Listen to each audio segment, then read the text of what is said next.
به نام خداوند بخشنده مهربان. علمای کرام در باره تربیه فرزند می‌فرمایند تربیه فرزند از 4 چیز عبارت است.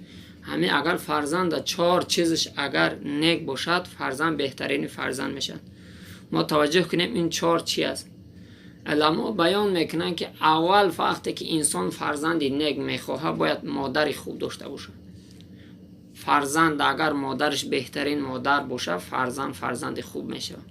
یکم شرطی که فرزند صالح میخواهی، مادر باید مادر بهترین باشه. دوم پدر هم باید پدر بهترین باشه. اگر پدر و مادری بد باشه، فرزند خوب هیچ محل نطلب. سیوم معلمش، یکم پدر، دوم مادر، سیوم معلمش. معلمش هم باید انسان مسلمانی غمخوار، هم در جهت دین هم در جهت دنیا فرزند کمک کنه. اگر معلمش هم معلمی باشه که ای دنیای علم داشته از اسلام خبر نداشته، فرزند خوب نمیشه. معلمی باشه که هر دو طرفه هم از دنیا هم از دین با خبر باشه.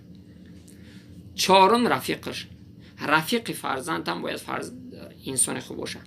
اگر فرزند نمازخوانم باشه، با تقوا هم باشه، رفیقش رفیقی بد باشه، فرزندت عاقبت رنگ همون دز میشه. اگر او زناکار باشه، زناکار میشه. هر طوری که او رفیقش باشه، فرزندت مثل همیشه. همه باید رفیق فرزند هم باید آدمی چی باشه؟ آدمی خوب باشه.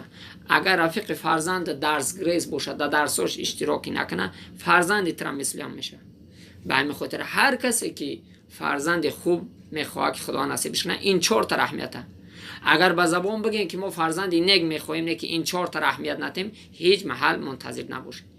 یکم پدر باید خوب باشه، دوم مادر باید خوب باشه، سوم معلم باید معلم ایماندار هم دنیا رو هم بدونه، چهارم رفیقش هم باید رفیق مسلمان باشه.